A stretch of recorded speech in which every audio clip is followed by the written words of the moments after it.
열방을 제자 삼는 주님의 제자들을 꿈꾸는 돌단 침례교회입니다. 이 주님의 꿈을 이루기 위한 세 가지 비전이 있는데, 말씀과 성령으로 투명한 성도, 예수님 제자되어 비추는 교회, 생명의 복음으로 행복한 세상입니다. 이 비전을 통해서 주님의 명령에 순종하는 삶을 살면서 동시에 예수님의 재림과 성도의 부활을 소망하는 아름다운 공동체입니다. 오늘 주시는 생명의 말씀을 통해 새로워지고 다시 회복되며 믿음을 더 뿌리내리는 은혜의 시간이 되시길 기도드립니다. 오늘은 히브리서 4장 11절에서 16절까지의 말씀, 하나님께 힘써 나갑시다 하는 제목으로 말씀의 은혜를 나누기를 원합니다.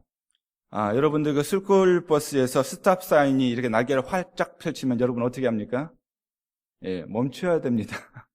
예외가 없습니다. 모든 차는 멈춰야 됩니다. 여러분 때로는요, 파이어트럭도 멈춰야 돼요. 그렇다고 해가지고 스쿨버스가 마냥 스탑 사인을 펼쳐놓는 거 아니고 빨리 학생 내리게 하고 그 다음에 이제 파이어트럭 가면 또 스쿨버스는 또 비켜줘야 됩니다. 그 정도로 이 스쿨버스가 스탑 사인을 탁 펼치면 모든 차는 일단은 올스탑, 멈춰야 됩니다. 왜 그렇습니까?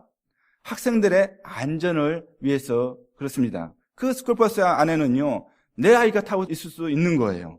그렇죠? 그리고 이 스쿨버스 타고 내릴 때 사고가 제일 많이 발생을 합니다. 그래서 모든 차는 멈춰야 되는데요. 그런데 어느 날 동네에서 스쿨버스가 스탑사인을 이렇게 펼쳤습니다. 근데 어떤 승용차 하나가 멈춰야 되는데 슬금슬금 움직여요. 좌측 깜빡이 켜면서 슬금슬금 움직입니다. 깜짝 놀라가지고 이 경적을 꽉 울렸어요. 하지 말라고, 멈추라고. 이건 법을 위반하는 거거든요. 그래서 경적을 울렸습니다. 그런데도요, 이 승용차가 슬금슬금 하더니 그냥 스탑사인을 지나쳐가 버려요. 그리고 그 운전자하고 눈이 맞닥뜨렸는데도 그냥 지나쳐버려 가버렸습니다. 그런데 더 놀라운 건 무엇인지 아십니까? 그 똑같은 승용차가 전에도 똑같이 그랬다는 거예요. 두 번째입니다. 여러분, 참 무법자가 따로 없더라고요. 여러분, 무법자의 법은 누구입니까? 무법자도 법이 있습니다. 누가 법이죠? 내 자신이 법이에요. 내 자신이 법이기 때문에 다른 사람이 제시한 법은 어떻게 해요? 다 무시하는 거예요. 그래서 내가 생각한 것이 맞기 때문에 그냥 밀고 나가는 것입니다. 그런데요, 사랑하는 성도 여러분, 혹시 나는 하나님 앞에서 이런 무법자처럼 혹시 살고 있는 경우는 없는지 우리가 생각을 해볼 필요가 있다는 것입니다. 하나님께서 조심하라고 멈추라고 사인을 주십니다. 모든 환경 가운데, 말씀 가운데 우리를 향해서 말씀을 주십니다. 음성을 들려주셨는데요. 분명히 하나님과 맞닥뜨리고 하나님께서 주시는 것을 내가 얻었음에도 불구하고 여러분, 내가 법이면요. 순간적으로 내가 법이면 내가 불순종의 모습을 보일 수 있다는 거예요. 어쩔 수 없어요. 내가 법이면 그렇게 상황이 벌어지게 되어 있습니다. 사랑하는 성도 여러분, 우리 하나님 아버지께서 가장 싫어하시는 것이 무엇인지 아십니까? 그것은요, 하나님 말 안 듣는 거예요. 다르게 얘기하면요, 그게 불순종이에요. 그럼 우리 하나님 아버지께서 제일 좋아하시는 것이 무엇인지 아십니까? 우리 아버지니까 그 자녀가 말 잘 듣는 것을 좋아한다는 거예요. 순종을 좋아하십니다. 어떤 순종이요? 믿음 안에서의 순종. 그냥 순종이 아니에요. 우리 하나님을 믿는 믿음 안에서 그 순종을 우리 하나님께서 좋아하십니다. 기뻐하십니다. 여러분, 순종이라고 제가 말씀을 드렸어요. 맹종도 아닙니다. 굴종도 아닙니다. 맹종은요, 생각 없이 따라가는 거예요. 굴종은 뭐예요? 억지로 그냥 따라가는 거예요. 맹종도 아니고 굴종도 아니고 믿음 안에서 그 하나님을 내가 의식하고 인식하는 가운데 따라가는 그 순종을 우리 아버지께서 기뻐하심을 여러분 기억하시기를 바랍니다. 그래서요, 순종은요, 자발적으로 알아서 따라가는 거예요. 이게 하나님의 말씀이구나. 그러면요, 누가 시키지 않아도 하나님 제가 따라가겠습니다 하는 것이 주님께서 원하는 하나님의 자녀들의 순종임을 여러분 기억하시기를 바랍니다. 그러면요, 여기서 우리가 간과하기 쉬운 게 한 가지가 있는데, 그럼 우리가 하나님께 순종한다 했을 때, 그럼 여기에 어떤 의미가 담겨 있습니까? 하나님께 우리가 순종한다. 순종한다는 건 뭡니까? 따른다는 거예요. 그렇죠? 따른다는 거예요. 그럼 무엇을 따라요? 여기는요, 내가 하나님께 순종한다는 것은요, 따르긴 따르는데 따라야 할 무언가가 있다는 거예요. 따라야 할 무언가가 있어요. 저와 여러분이 따라야 할 무언가가 좀 다를 수는 있어요. 개인마다 다를 수가 있습니다. 근데 분명한 거는요, 우리 각자마다 하나님께서 부르신 부름이 있고 그 가운데 따라야 할 무언가가 있다는 거예요. 내가 학생 때 따라야 될 게 있고요. 내가 청년 때 따라야 될 게 있고요. 내가 성인이 되어서 내가 어떤 직분이 있으면 직분을 맡은 가운데 따라야 할 무언가가 있다는 것입니다. 그것을 우리가 잘 알아야 합니다. 영적으로 잘 분별해서 따라가야 된다는 것이죠.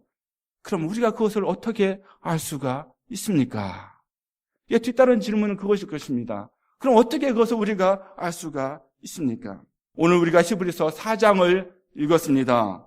히브리서 4장에서는요, 믿는 자들에게 약속하신 안식에 대해서 말씀을 해주고 있습니다.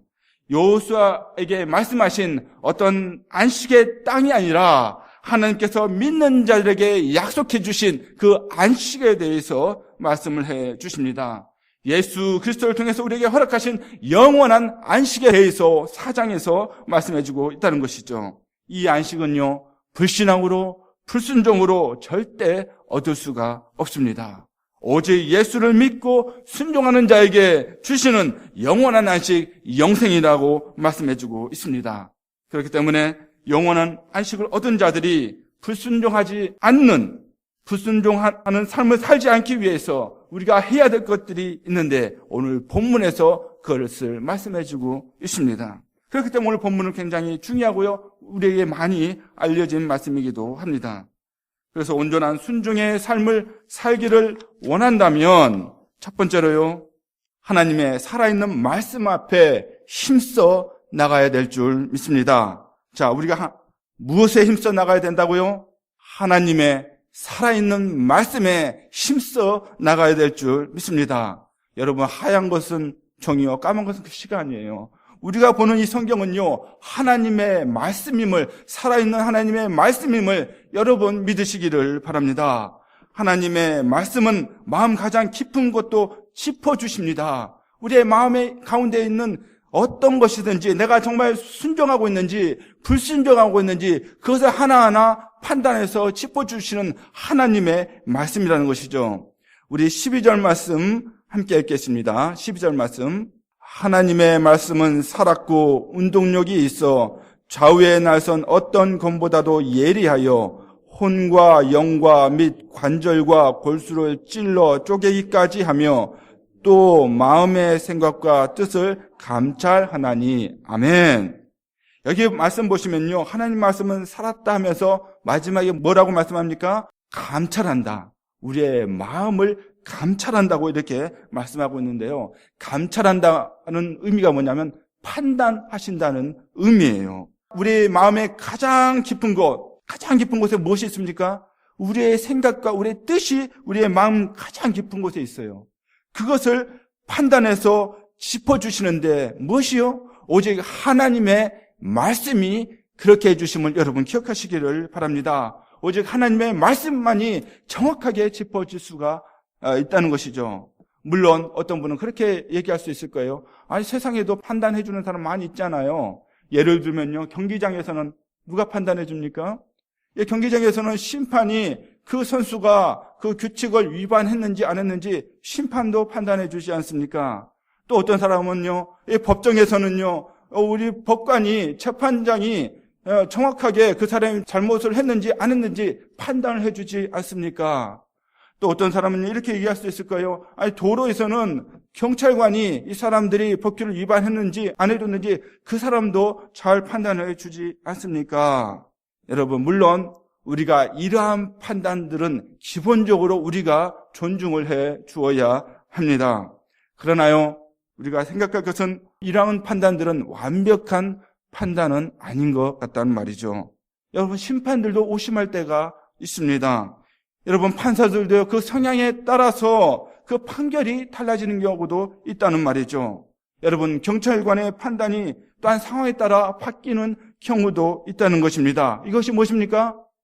바로 사람이 하는 판단의 한계라는 것이죠. 우리 인간의 하는 판단의 한계라는 것입니다. 우리가 그것을 잘 알아야 합니다. 그러나 하나님의 말씀이 내리는 판단은 다르다는 것이죠. 그것은 무엇과 같다고요? 오늘 말씀 보니까 예리한 칼과 같다. 어떤 예리한 메스와 같다. 수수할 때 쓰는 그 메스와 같다.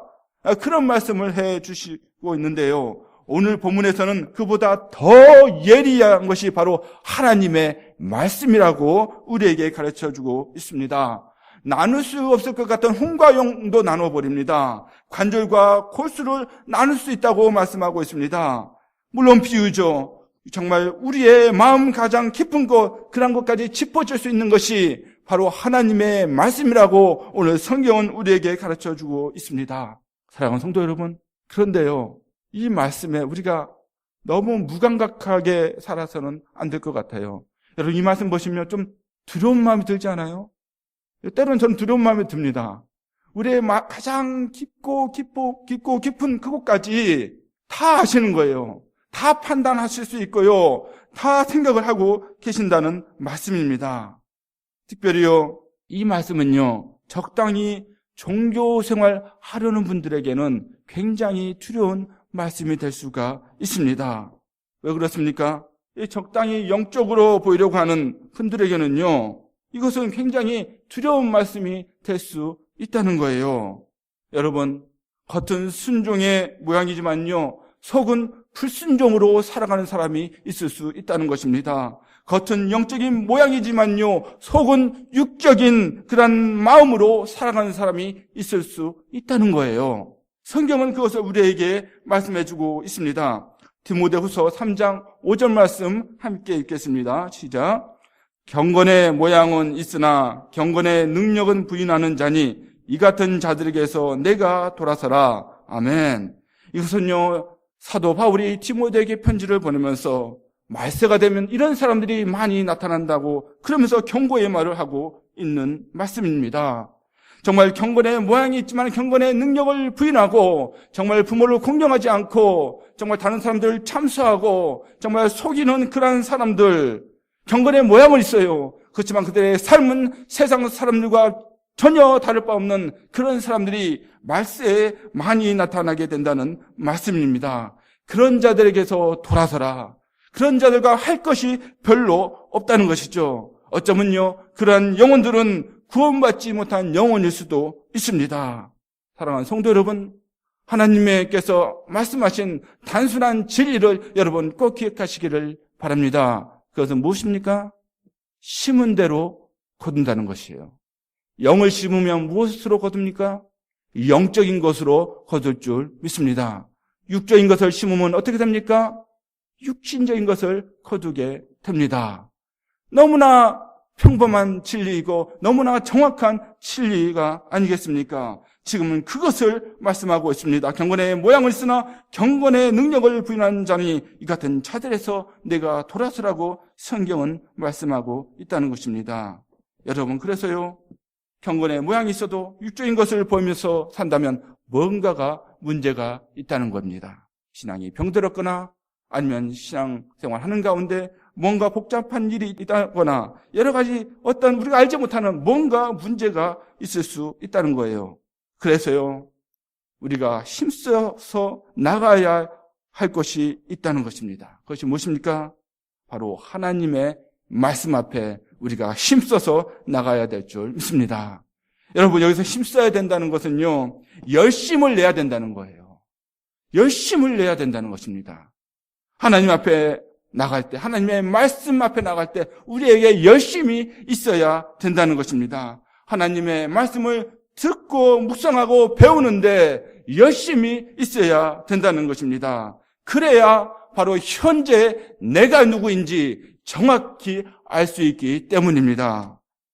여러분, 바꾸어 말하면요, 하나님의 말씀은 모든 것이 다 드러나게 하시기 때문에 우리가 하나님 말씀 앞에 힘써 나가야 될 줄 믿습니다. 내가 지금 하나님 앞에서 순종하고 있는지 불순종하고 있는지, 하나님 말씀 앞에 힘써 나가면요, 분명하게 하나님께서 우리에게 가르쳐 주신다는 말씀입니다. 모든 것이 다 드러나게 합니다.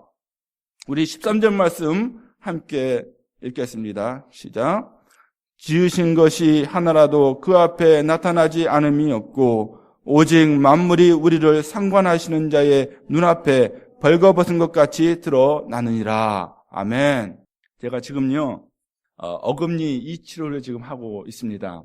소위 말하는 신경치료, 영어로는 루트 커널이라고 그러던데, 이 치료를 하는데, 이거 신경치료라고 그래서 신경을 더 회복시키는 줄 알았는데, 그게 아니고, 신경을 죽이는 치료가 신경치료더라고요. 그래서 신경치료하기 전에 무엇을 했냐면, 제일 먼저 엑스레이를 찍었습니다. 뭘 무게 하더라고요. 그러면서 엑스레이를 찍었는데, 딱 사진을 보니까, 뼛속까지 다 보여요. 이거 뼛속도 보이고, 이건 제 치아가 아닙니다.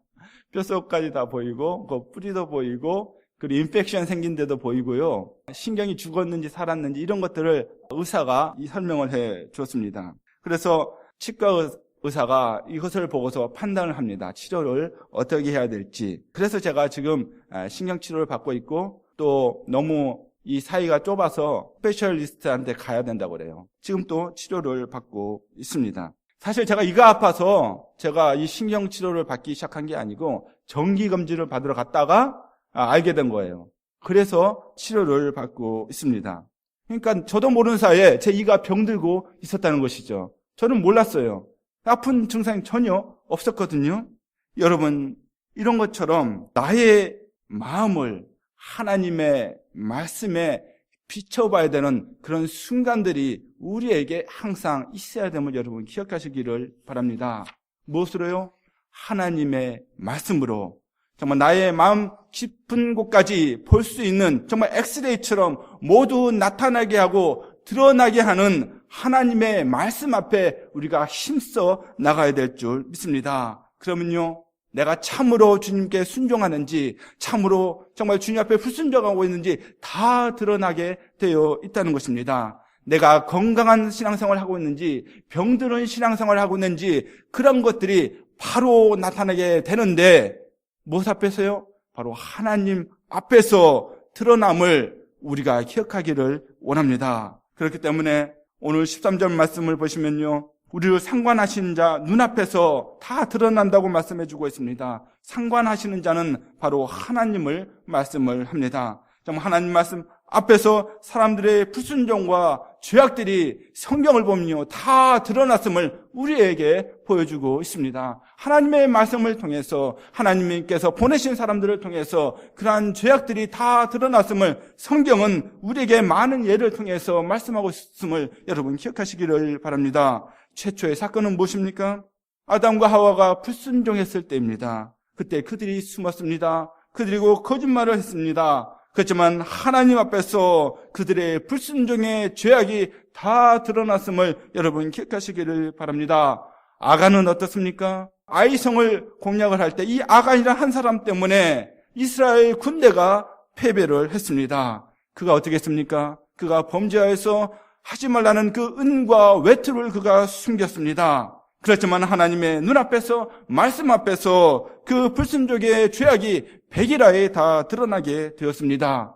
다윗은 어떻습니까? 다윗이 범죄해서 그 사건을 은폐시키려고 여러 가지 방법을 다 썼지만은요, 하나님은 나단 선지자를 통해서 그 불순종의 죄악이 바로 드러나게 하셨음을 여러분 기억하시기를 바랍니다. 성자 하나님이신 예수님께서 또한 말씀을 통해서 바리새인들의 죄악을 백일하에 드러나게 했음을 여러분 기억하시기를 바랍니다. 그들을 향해서 어떻게 말씀하십니까? 그 바리새인들의 마음 깊은 곳까지 알고 계신 성자 하나님이신 예수님께서 그들을 향해서 뭐라고 말씀하셨습니까? 그들을 향해서 회칠한 무덤이라고 말씀하셨습니다. 눈뜬 소경이라고 비유를 통해서 그들에게 말씀하셨음을 여러분 기억하시기를 바랍니다.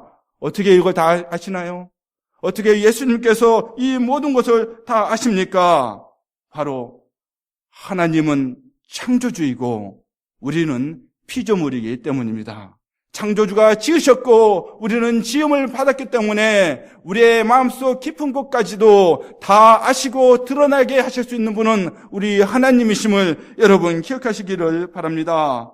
그렇기 때문에 사랑하는 성도 여러분, 우리가 하나님의 말씀 앞에 서면요 벌거숭이처럼 되는 겁니다. 우리의 말씀에 나와 있는 것처럼요, 나 자신을 가장 정확하게 나를 볼 수가 있고요, 내가 누군지 알 수 있게 됩니다. 나의 영적인 상태를 가장 정확하게 알 수 있게 되는 것입니다.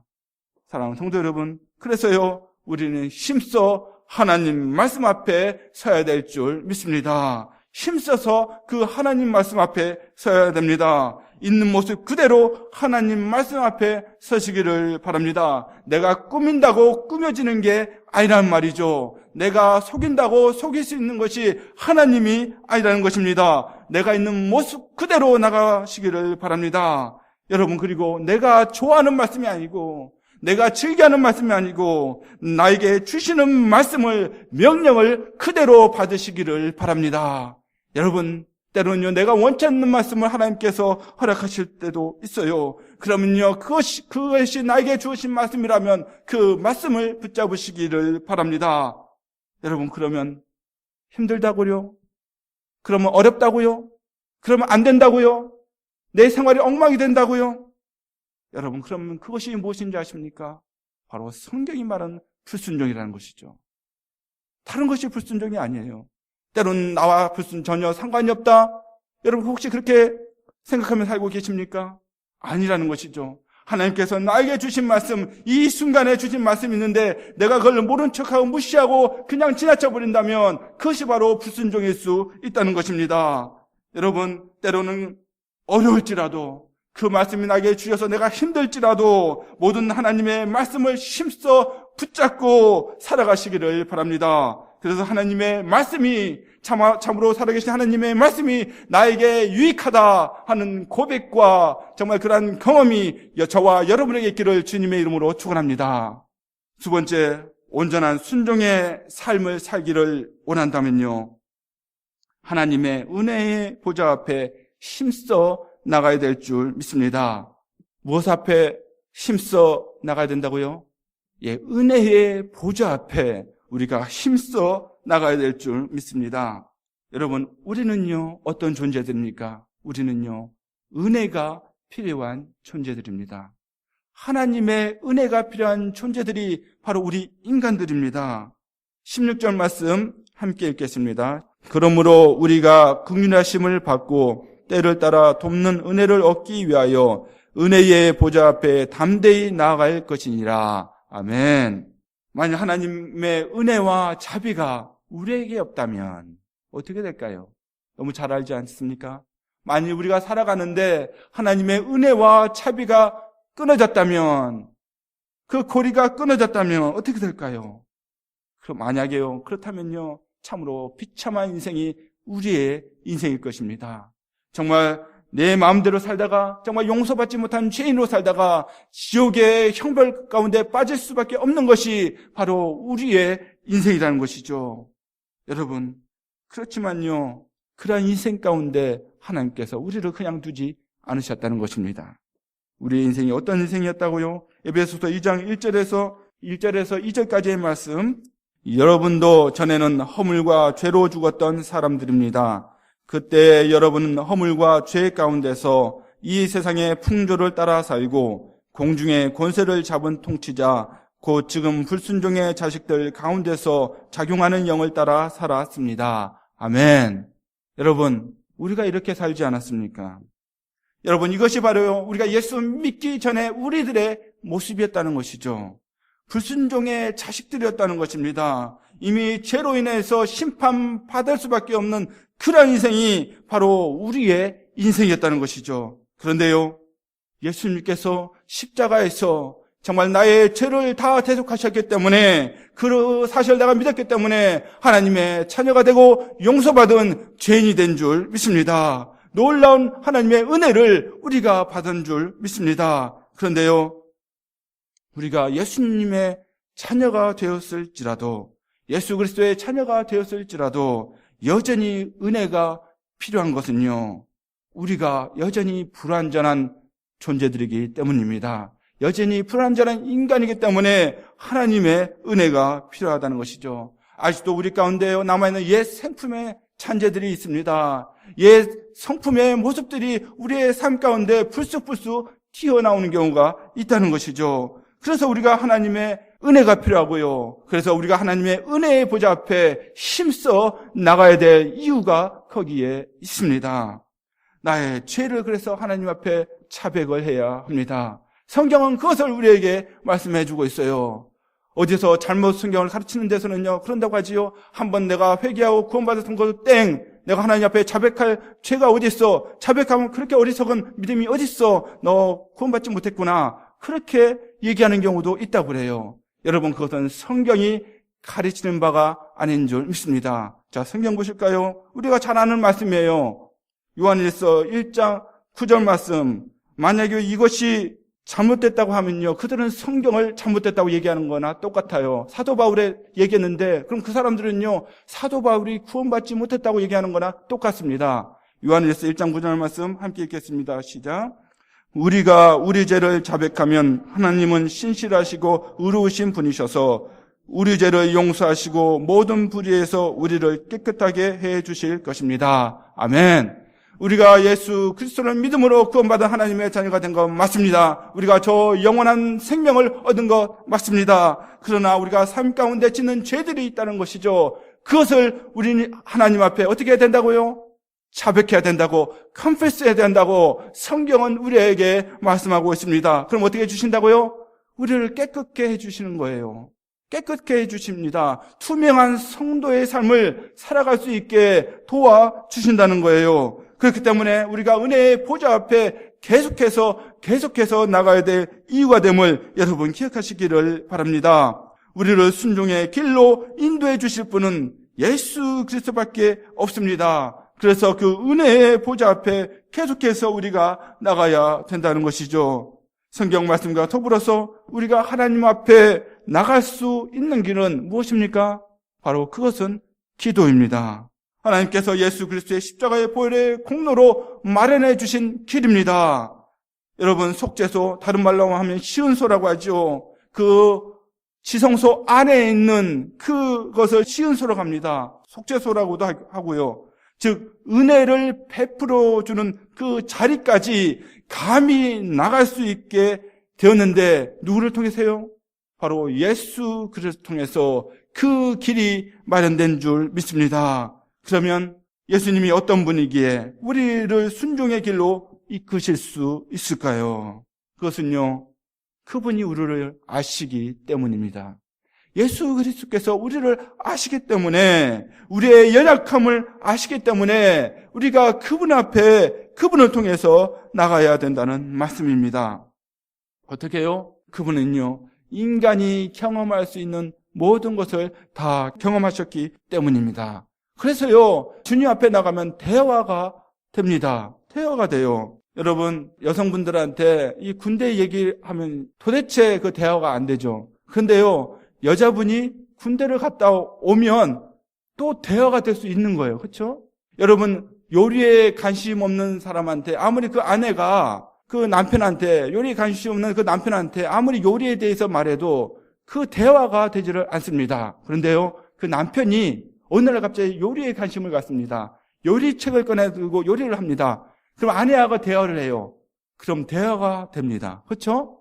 국을 끓일 때는 쌀뜨물 하는 게 더 낫더라 하면서 대화가 돼요. 해보니까, 경험해보니까 대화가 되는 겁니다.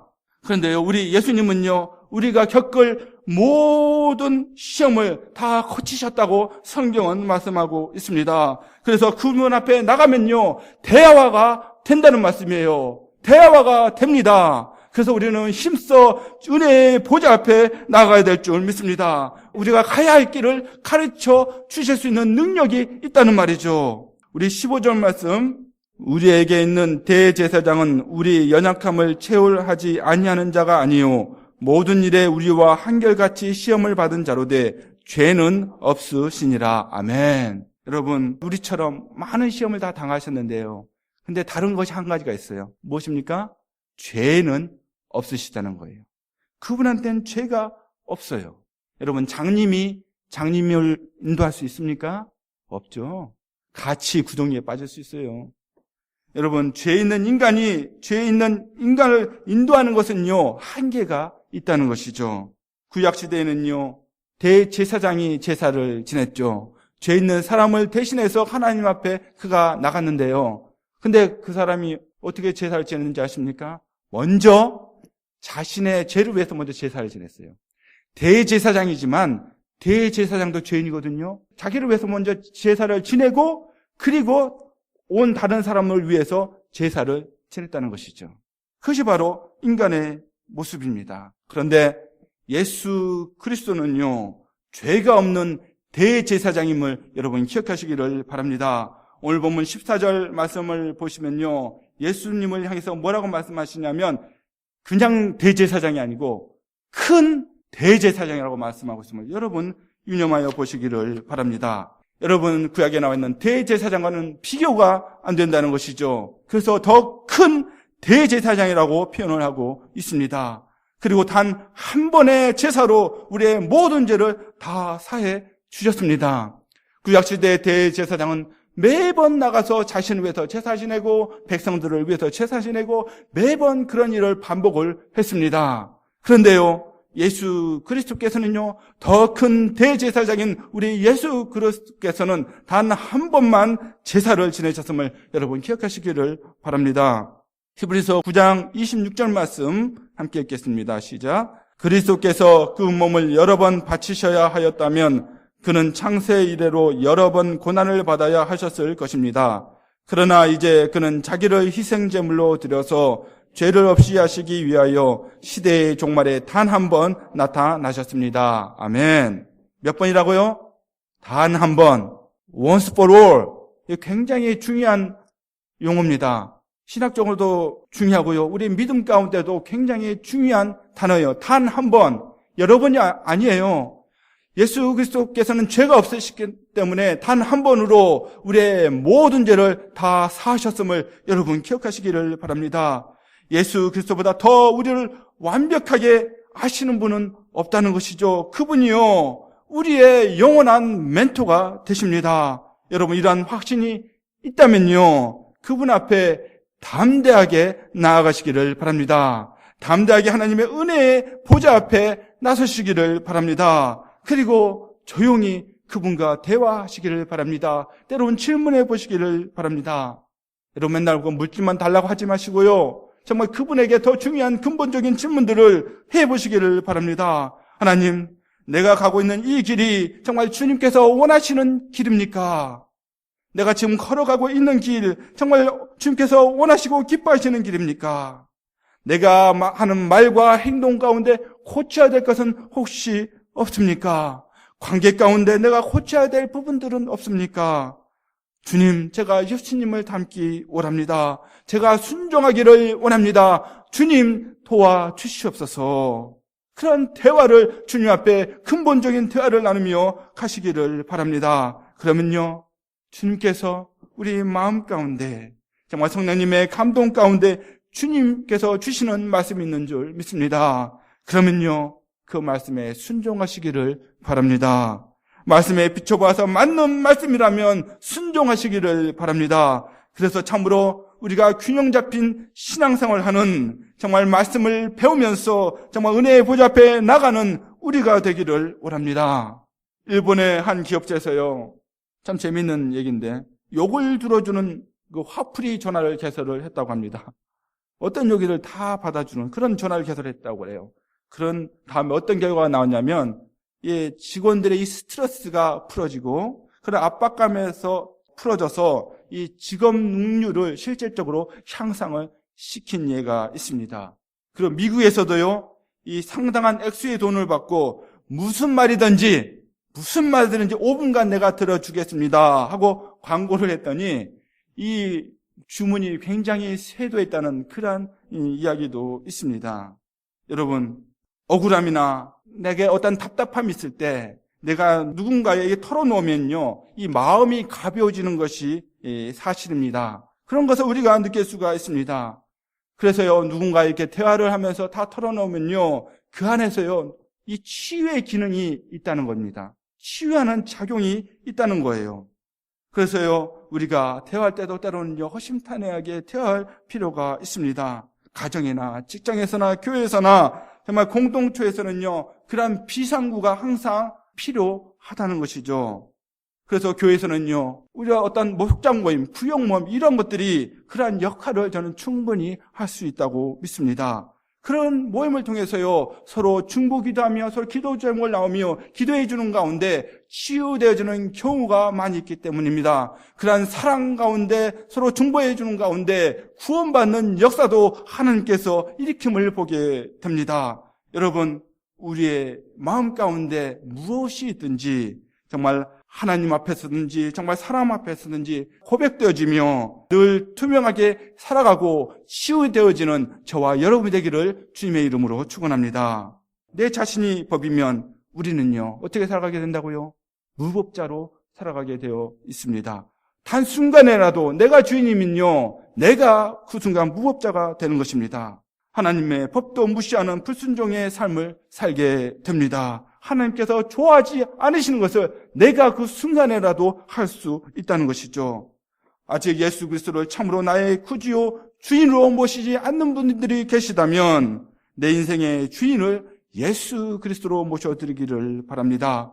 그리고 예수 그리스도를 내 주인이요 구세주로 고백하면서도 여전히 불순종의 모습으로 내 삶 가운데 살아오고 계신 분이 계시다면 오늘 참으로 말씀을 기억하면서 주님 앞에, 하나님 앞에 힘써 나가시기를 바랍니다. 하나님께 나아가시되 살아계신 하나님의 말씀 앞에 힘써 열정적으로 나가시기를 바랍니다. 참으로 은혜의 보좌 앞에 힘써서 열정적으로 나가서 치유받아지고 균형 잡힌 신앙생활을 해나가는 저와 여러분 되기를 주님의 이름으로 축원합니다. 기도하시겠습니다. 오늘도 말씀에 온전히 순종하셔서 풍성한 삶을 살아가시기를 기도합니다. 열방을 제자 삼는 주님의 제자들 돌단 침례교회 예배 시간 말씀이었습니다. 사랑합니다. 축복합니다.